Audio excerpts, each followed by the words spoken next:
LZ Blackout was never meant to be a permanent fixture, merely a forward relay point carved crudely into the dripping flank of the Annamite Mountains, 60 clicks west of Da Nang. The 11 men of Recon Platoon, 3rd Cavalry, designated Blackjack, humped in under a sky that looked like bruised pewter, setting up communications gear and digging and expecting the usual 2-day stand down before extraction. Sergeant Elias Vance, nicknamed Easy, less for his temperament and more for his ability to handle complexity smoothly, surveyed the perimeter. The air already tasted thick and metallic, pregnant with the promise of more than just a passing shower. PFC Billy Reed, the youngest and officially the unit's radio operator, but unofficially their chronicler, tapped out his notes in a waterproof folio, describing the landscape. An impossibly lush green, choking jungle that smelled of decay and sweet ginger, now rapidly being swallowed by shadow. The initial intelligence had warned of increased NVA movement, necessitating the relay, but the true enemy arrived 5 hours after they landed. It wasn't the NVA, it was the sky breaking. Not a storm, but a systemic hydrological failure. It began as hard pellets, then thickened into vertical sheets, roaring down with such force that it seemed to compress the very air. Easy watched the jungle turn gray, the earth instantly saturate, and the hastily dug fighting positions begin to fill. They were trapped inside a waterfall that didn't stop, and within 12 hours, the frequency of the downpour swallowed all residual radio chatter, turning their cutting-edge communications array into a high-tech, lightning rod screaming static. The planned resupply scheduled for day 2 was scrubbed, then postponed indefinitely. The operational orders, which had felt concrete upon insertion, now seemed ridiculous. Fragments of sun-drenched arrogance lost to the relentless churn of the monsoon. Easy tried to transmit a status report, his voice strained over the white noise, relaying the single, grim truth. LZ Blackout was becoming exactly that, a darkness cutting them off from the world, powered by water. Days 3 through 5 saw the transformation from tactical positioning to static endurance. The rain didn't pause for a minute, reducing the visibility to 40 feet and saturating everything: clothes, food, batteries, and sanity. The constant, deafening sound of the deluge replaced all other stimuli. Blackjack Platoon existed inside a perpetual, roaring drum. The duality of their mission became acutely painful. They were deployed for combat, yet their entire existence was reduced to an inert, desperate wait. The NVA were out there, confirmed by distant, muted bursts of automatic fire that occasionally punctured the water-soaked sound barrier, but the conditions made proactive engagement suicidal and defensive visibility zero. The waiting was a weapon more effective than any rifle. Easy enforced rigorous rotation schedules, knowing that boredom and sleep deprivation were combining into a toxic cocktail of paranoia, but even the act of moving was exhausting. Their foxholes, now waterlogged trenches, required constant bailing with cut-up ration cans. Scribe, attempting to maintain his log, described the feeling of being submerged. "We are not just wet, we are hydrostatically pressurized dash. Every breath is a struggle against the humidity, every muscle movement against the mud suction." The comms blackout was complete. The only contact they had was the crackle of their own dying battery life and the increasingly feverish discussions about what command might be doing. The silence, the lack of specific orders, the lack of confirmation that they were even remembered was louder than the rain itself. They began to whisper about the mud ghosts, the mythical NVA soldiers who thrived in this muck, knowing that the environment was softening the American resistance, preparing them for an effortless kill. The reality was that their own minds were doing the work of the enemy, eroding their discipline one soggy hour at a time. The environment struck the first definitive blow on day 7. Specialist Finn, their designated mortarman, woke with a low-grade fever that rapidly spiked. It wasn't combat trauma, but the insidious enemy of the jungle. Fungal infection amplified by constant dampness, complicated by rampant trench foot that had turned his extremities into weeping, purplish messes.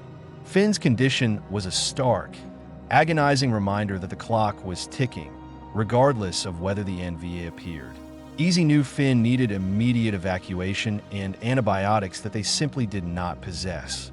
He spent 6 hours attempting to raise command, screaming into the handset until his throat was raw, only receiving the same static reply that sounded like 1,000 dying insects. The failure to secure aid for Finn fractured the platoon's fragile solidarity. If the environment could take one of them, rendering the highest tactical training useless, what hope was there? The concept of a clean fight dissolved into the reality of miserable attrition. Doc Riley did what he could, rationing their minimal medical supplies, cleaning Finn's infected wounds with sterilized rainwater, which felt like a medieval cure. The men watched Finn shake beneath his saturated poncho liner, embodying their collective vulnerability. Scribe documented the moment with chilling accuracy. We measure our distance from civilization not in miles, but in milligrams of penicillin. And we are empty. That night, 2 men refused to rotate out of their positions, not out of defiance, but out of sheer exhaustion and despair. Easy had to physically pull them out, realizing the depth of the psychological rot. The loss of Finn, effectively, to the weather, was worse than a firefight. It was demoralizing proof that nature held the superior operational tempo. Days 8 and 9 were defined by a new, brutal form of labor, the fight against the sinking perimeter. LZ Blackout was no longer a patch of ground. It was a shallow, muddy lake. The relentless flow of water meant the floor of their trenches was often waist-deep slurry, too heavy to swim in, too fluid to stand on firmly. Every moment spent waiting for contact was simultaneously a moment spent fighting the collapse. They had to tear down the communications tent, now flooded beyond use, and relocate the vital equipment to a shallow cave 30 yards outside the main LZ, requiring continuous trips through the sucking mire. Easy drove them, relying on a primal, physical focus to stave off the mental break. "We move, we survive," he chanted, his voice hoarse. They learned the terrifying physics of the mud, digging deep in the pit, and sitting still ensured they would become part of the terrain. The process blurred the definitions of their roles. The radio operator became a water pumper, the rifleman a dirt mover. They resorted to building crude, elevated platforms out of felled bamboo, attempting to keep their bodies and their remaining dry rations above the tide line. The effort was astronomical, burning precious energy. They were constantly wet, constantly cold, and perpetually consumed by the fear of slippage. One soldier, Sergeant Diaz, nearly drowned when the earth beneath his observation post gave way without warning, swallowing him up to the neck in dense, adhesive mud. It took 4 men 40 minutes to extract him, coated head to toe in the dark, organic paste. The fear wasn't death by bullet, but death by gravity and decay. This constant, exhausting physical struggle against the landscape left them hollowed out. The men started to resemble the muddy statues they were trying not to become, faces gaunt and eyes wide with the strain of perpetual motion. The rain on day 10 had begun to take on a malevolent quality. It sounded less like falling water and more like endless, whispered accusations. Paranoia, the inevitable offspring of isolation and exhaustion, reached its zenith. Scribe claimed he saw movement in the mist line. Not human movement, but a flicker of a distortion that defied logical explanation. Easy dismissed it as fatigue, but the seed was planted. The constant presence of the NVA, felt but never seen, made the jungle feel like a vast, humid cage patrolled by invisible wardens. Easy, needing to break the psychological stagnation, ordered a highly dangerous 2-man recon patrol, Stafford and Jenkins, to circle 200 meters out purely to confirm the perimeter's integrity and give the men a sense of action. The patrol was a concession to their fraying minds, a desperate need for sensory validation. Stafford and Jenkins returned 3 hours later, soaked, shivering, and strangely silent. They hadn't seen the NVA, but they reported something far more disturbing. They had found perfectly camouflaged, freshly cut bamboo stakes pointing directly toward the LZ's main defensive line. A simple, undeniable sign that the enemy was watching, waiting for the weather to finish its job. But the stakes weren't the worst part. Jenkins reported a feeling of profound disorientation. He swore they had walked the same 70-meter stretch of jungle 3 times, circling back to their own starting point despite rigorous compass checks. He described the jungle as having swallowed the cardinal directions. The patrol had not encountered the enemy externally, but internally. The pervasive stress had manifested as mild, shared hallucination, turning the familiar terrain into a labyrinth. Easy looked at the 2 men, their eyes sunken and disconnected, and realized the patrol hadn't clarified anything. It had only brought the sickness of the perimeter back inside their meager shelter. They were ghosts already, haunting their own location. By day 11, the notion of chronological time had become meaningless. They stopped counting days and began measuring existence by the ebb and flow of their water collection system. The metal catchment sheet, rigged precariously between 2 trees, was their clock, a silent, reliable measurement of the Earth's endless tears. Easy found himself staring at the slow accumulation of drops, a strange, hypnotic counterpoint to the raging deluge. He enforced strict rationing of the remaining sea rations, now mostly moldy and tasting of chemicals and rust. The men were starving, not just for calories, but for light, for dry air, for a sound that wasn't the rain. The silence of the wait, however, was about to be violently shattered. It happened instantly, without warning or build-up. A sharp, distinct crack sliced through the hiss of the water, an enemy rifle shot, immediately followed by the chuffing sound of a B-40 rocket landing 50 yards to the west, blowing a massive, insignificant geyser of mud into the air. The long wait was over, but the resulting combat was brief and confusing. 3 NVA soldiers, moving like wraiths in the fog, attempted a quick probe of the northern flank. The fight was fought almost entirely by sound and instinct. Easy's men reacted with a slow, almost exhausted ferocity, unleashing M16 fire into the gray wall where the muzzle flashes had appeared. The skirmish lasted perhaps 90 seconds. Then, silence returned, heavier and more profound than before. They never saw the bodies, only scattered boot prints that quickly filled with water. The combat was not glorious or defining. It was merely a brief, violent hiccup in the unending misery. The duality was agonizing. The fight had been too fast to relieve the tension of the wait, yet it confirmed their dire, surrounded status, forcing them back into a state of hypervigilant, exhausted stagnation. The aftermath of the flash skirmish consumed day 12. The men were jittery, adrenaline-sapped, and starving for a sign, any definitive proof of the enemy's intent. Easy, despite the risks, sent out 2 men to scour the immediate contact zone, focusing on the rocket impact site. They found 3 things. First, a piece of shredded, blood-soaked khaki uniform, confirming a kill or severe wound. Second, the remains of the B-40 launcher, discarded near the perimeter. Third, and most revealing, a small laminated photo tucked into the mud near the launcher.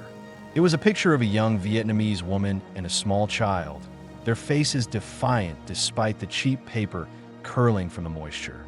This simple artifact shattered the dehumanization of the enemy. The NVA weren't mud ghosts. They were men, suffering the exact same environment, carrying the same burdens of loss and distance. Scribe cleaned the photo, recognizing the terrible symmetry of their shared misery. They were all fighting this war, but they were all being beaten by the same rain. This realization offered no comfort, only a deeper, more chilling hopelessness. If the enemy was suffering this much, yet still capable of attacking, it meant their resolve was absolute.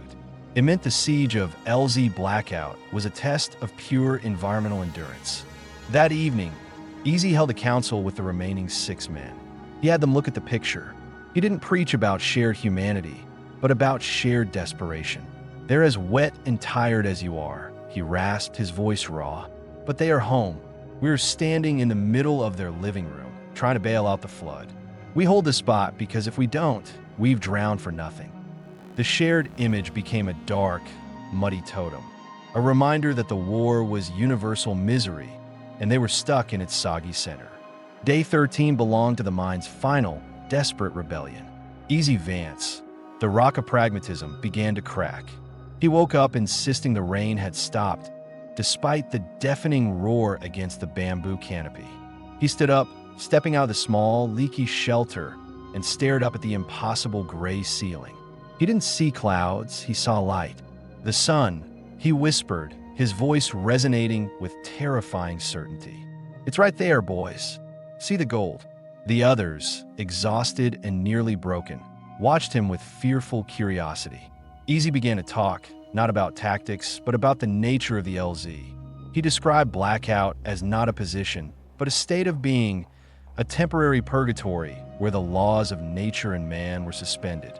"We are ghosts now," he stated calmly, water streaming off his poncho hood. "We died of thirst in a flood 2 weeks ago. We're just haunting this spot, waiting for the rain to wash us clean enough to be found." His breakdown, delivered with chilling serenity, was more frightening than any burst of enemy fire. If Easy, the most grounded among them, had crossed the line into the unreal, they were all truly lost. Scribe documented the moment with clinical detachment, noting the bizarre clarity in Easy's eyes. The men no longer spoke much. Communication was reduced to necessary grunts and hand signals. They ate their cold rations, stared at the gray mist, and existed in a vacuum where days bled into nights. They were physically present but spiritually vacated, shells performing the necessary motions of survival, bailing water, checking rifles, keeping watch, all while internally floating detached from the physical misery. The rain had achieved its final victory, turning soldiers into spirits, waiting for a signal only the dead could hear. The morning of day 14 brought the miracle they had long since stopped believing in. PFC Reed, manning the secondary emergency handset that had been sealed in multiple plastic bags and stored on the highest platform, reported static, but underneath the static a pattern, a persistent series of short, choppy beeps. He worked the dials, his hands stiff and tremulous, until the noise resolved into a recognizable, if heavily distorted, voice command. The message was clipped, urgent, and devastatingly specific. "Blackjack, we have a window. ETA, 4 hours. Zulu time, you will receive 2 AH, 1 cover birds, 1 CH, 47 extraction bird. Repeat, for hours. Prepare for hot LZ. Expect immediate heavy contact upon insertion." The 4 hours felt like 4 minutes. The duality of their ordeal reversed instantly. They were no longer waiting.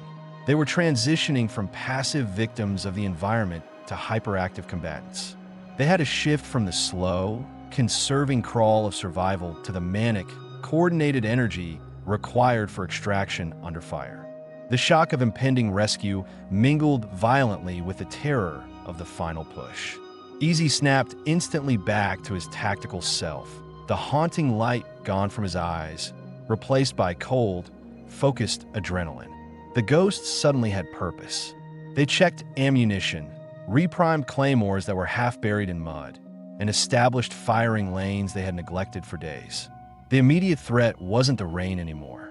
It was the NVA, who would certainly be watching and who would execute a decisive, overwhelming attack the second the extraction birds broke the cloud ceiling.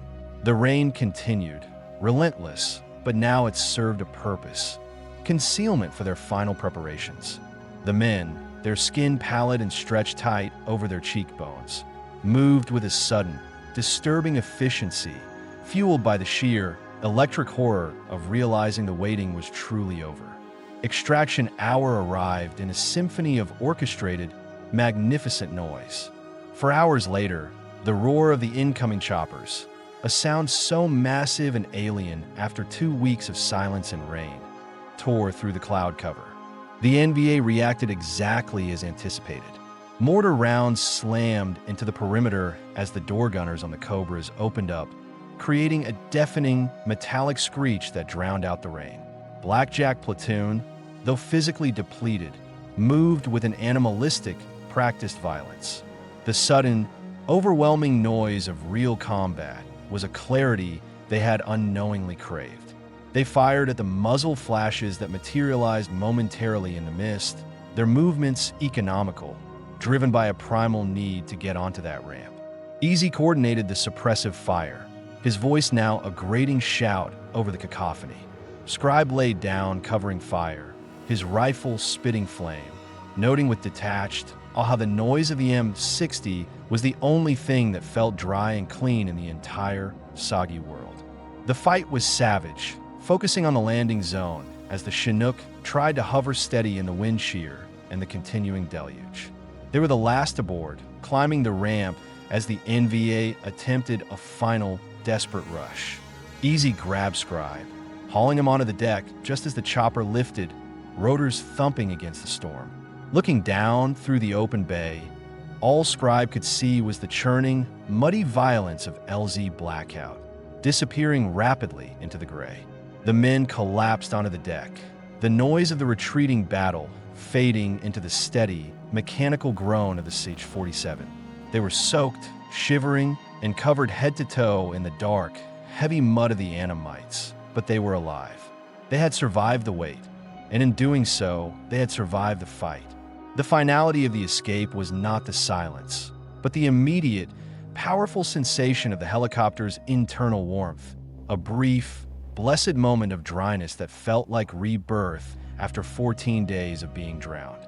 The extraction was successful, but the men who landed at the rear base camp were unrecognizable. They were pale, thin, and moved with a haunted hesitancy that defied their clean extraction report. They had survived the bullets and the bombs, but they had been fundamentally changed by the rain. Finn was immediately taken for surgery. The others were sent to debriefing and decontamination. Scribe sat in a quiet, dry tent, attempting to finish his log, but his pen froze over the paper. He didn't write about the NVA or the firefight. He wrote only about the sound of the water. Later, a major reviewing the logs noted the unervingly low word count dedicated to action compared to the vast, detailed descriptions of rot, fungus, and the color gray. Easy Vance was medically cleared but psychologically flagged. He spent his first night back staring at the ceiling, listening intently. When the base camp doctor asked what he was listening for, Easy simply replied, "The silence. It's too quiet now." The LZ Blackout team had successfully executed their mission. They secured the relay, held their ground, and survived the enemy. Yet, the 14 days of constant deluge had carved something permanent out of them. They left the mud, but the mud never truly left them. They carried the ghost of the rain with them, hearing its constant, maddening roar even under the clear Vietnamese sun, forever existing in the strange, suspended trauma of having waited for 2 weeks to become truly alive again.